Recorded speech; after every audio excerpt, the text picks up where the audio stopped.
পারমাণবিক বোমা বানাতে গিয়ে ইসরায়েল তার সবচেয়ে ঘনিষ্ঠ ও শক্তিশালী মিত্র যুক্তরাষ্ট্রকে ধোঁকা দিয়েছে, কারণ তারা বিশ্বাস করে পারমাণবিক বোমা তাদের অস্তিত্ব রক্ষার বীমা।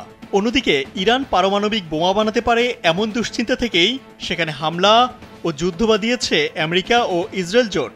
প্রশ্ন হলো, এই যুক্তরাষ্ট্রের চোখের সামনে কিভাবে ইসরায়েল পারমাণবিক বোমা বানাতে সক্ষম হলো? কিভাবে সবার চোখ ফাঁকি দিতে পারলো চতুর ইসরায়েল? কেউ কি ঘুণাক্ষরেও টের পায়নি জায়নিস্টদের ভয়ঙ্কর বোমা বানানোর মহাযজ্ঞের খবর? 1948 সালে প্রতিষ্ঠার পর থেকে ইসরায়েল এটা বুঝতে পারে যে তাকে যে কোনোভাবেই হোক পারমাণবিক বোমা বানাতেই হবে। RICL TMX, যুগের পর যুগ স্থাপনা থাকে মজবুত। ইসরায়েলের সবথেকে বড় মিত্র যুক্তরাষ্ট্রের শত বাধা উপেক্ষা করে পরমাণু প্রকল্প শুরু করে তারা। এমনকি খোদ যুক্তরাষ্ট্রকেও বহুবার ধোঁকা দিয়েছে ইসরায়েল। চলুন দেখে নেই সারা বিশ্বের চোখে ধুলো দিয়ে কিভাবে পারমাণবিক বোমা বানালো ইসরায়েল। যদিও এ বিষয়ে এখন পর্যন্ত হ্যাঁ না কিছুই বলেনি দেশটি। ফেডারেশন অব আমেরিকান সায়েন্টিস্টের গবেষকরা মনে করেন 2021 সালের হিসাব অনুযায়ী ইসরায়েলের কাছে প্রায় 90টি পারমাণবিক ওয়ারহেড আছে। এগুলো বিমান, ক্ষেপণাস্ত্র এবং সম্ভবত সমুদ্রপথেও বহনযোগ্য। ইসরায়েলের প্রথম প্রধানমন্ত্রী ডেভিড বেন গুরিয়ন 1950-এর দশকের মাঝামাঝি ভাবতে শুরু করেন তার দেশের নিরাপত্তার জন্য পারমাণবিক অস্ত্র অপরিহার্য। 1956 সালে সুয়েজ খাল সংকটের পর ফ্রান্স ইসরায়েলকে পরমাণু কর্মসূচিতে সহায়তা করতে চায়। গোপনে তারা ইসরায়েলের নেগেব মরুভূমিতে ডিমোনা পারমাণবিক চুল্লি তৈরি করতে সহায়তা করে, তবে তা ছিল মূলত বিদ্যুৎ তৈরির মতো শান্তিপূর্ণ কাজে ব্যবহারের জন্য। ফ্রান্সের সঙ্গে চুক্তির আওতায় ডিমোনা একটি ভূগর্ভস্থ রাসায়নিক প্রক্রিয়াকরণ প্লান্টও গড়ে তোলা হয়। অবশ্য এই পারমাণবিক স্থাপনার কথা কোনো নথিপত্রেই উল্লেখ করা হয়নি। এদিকে নরওয়ে ভারী পানি বা হেভি ওয়াটার সরবরাহ করে, যা পারমাণবিক বিক্রিয়া নিয়ন্ত্রণে সাহায্য করে, কারণ ইসরায়েল তাদের জানিয়েছিল তাদের পরমাণু কর্মসূচি শান্তিপূর্ণ উদ্দেশ্যে। 1950-এর দশকের শেষ দিকে যুক্তরাষ্ট্রের গোয়েন্দারা ডিমোনার গোপন পরমাণু স্থাপনাটি আবিষ্কার করেন। ইসরায়েলের ধোঁকাবাজির গল্প মূলত এখান থেকেই শুরু। ইসরায়েল তখন মার্কিন দূতাবাসকে মিথ্যা তথ্য দিয়ে বলেছিল এটা শুধু একটি টেক্সটাইল কারখানা। পরে যখন ইসরায়েলের মিথ্যা ধরা পড়ে যায় তখন তারা আবার বলে এটা ধাতুবিদ্যার গবেষণাগার, যেখানে অস্ত্র তৈরির রাসায়নিক প্ল্যান্ট নেই, যা দিয়ে পরমাণু অস্ত্র তৈরি করা যায়। 1960 সালের ডিসেম্বরে বেন গুরিয়ন ইসরায়েলের পার্লামেন্টে বলেন এটা 24 মেগাওয়াট ক্ষমতাসম্পন্ন একটি গবেষণা চুল্লি। এই পরমাণু কর্মসূচি একমাত্র শান্তিপূর্ণ কাজে ব্যবহার করা হবে। 1961 সালে নবনির্বাচিত মার্কিন প্রেসিডেন্ট জন এফ কেনেডি পরমাণু অস্ত্রের সম্ভাব্য বিস্তার নিয়ে শঙ্কিত হয়ে পড়েন। তিনি ইসরায়েলের পরমাণু কর্মসূচি নিয়মিত পর্যবেক্ষণের উপর জোর দেন। 1961 সালে এক মার্কিন পরিদর্শক দল জানায় এখানে পরমাণু অস্ত্র তৈরির মতো কিছুই নেই, তবে যুক্তরাষ্ট্রের পক্ষ থেকে এরপরও দাবি থাকে পরিদর্শন চলতে থাকুক, যাতে আরব দেশগুলো বিশেষ করে মিশরকে আশ্বস্ত করা যায় যে ইসরায়েল কোনো গোপন পরমাণু বোমা বানানোর কর্মসূচিতে নেই। 1963 সালে মার্কিন প্রেসিডেন্ট জন এফ কেনেডি ইসরায়েলের নতুন প্রধানমন্ত্রী লেভি ইশকোলকে কড়া বার্তা পাঠান।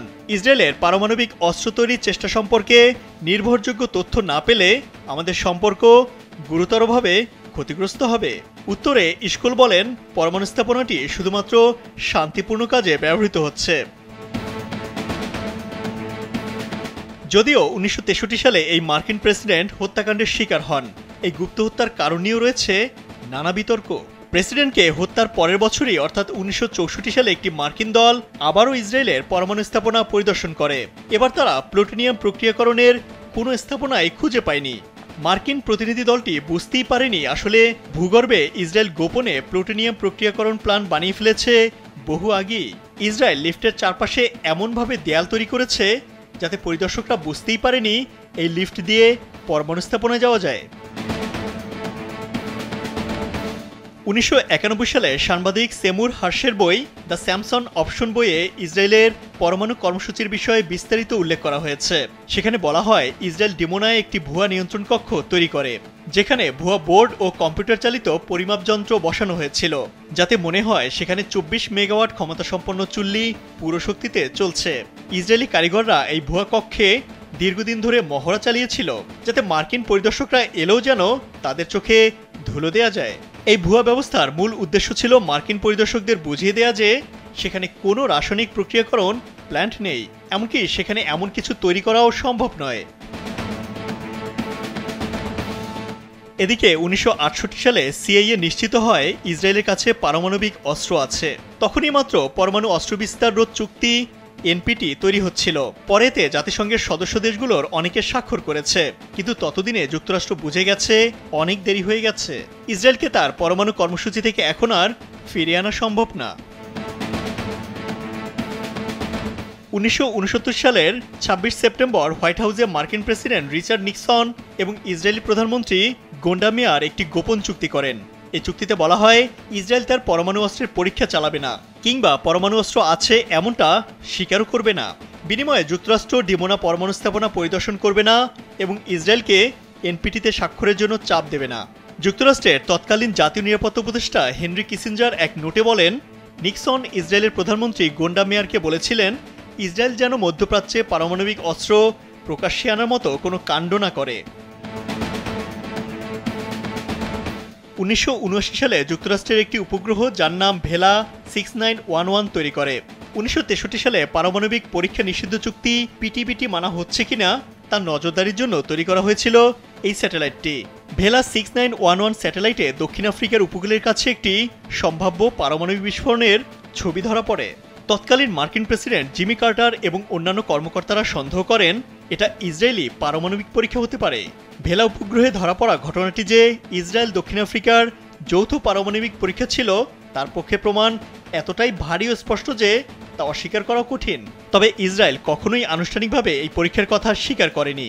কিন্তু ইসরায়েল প্রতারণা করলেও যুক্তরাষ্ট্র তাদের ক্ষেত্রে ছিল নমনীয়, কিন্তু ইরানের ক্ষেত্রে কোনো রকম দায় মুক্তি দিতে রাজি নয় তারা। যুক্তরাষ্ট্র ইসরায়েলের ক্ষেত্রে যে নমনীয়তা দেখিয়ে আসছে তার ফলে মধ্যপ্রাচ্যে বহু দশক ধরে তাদের বিরুদ্ধে দ্বিমুখী নীতির অভিযোগ তোলা হচ্ছে। ইমতিয়াজ আহমেদ, কালবেলা।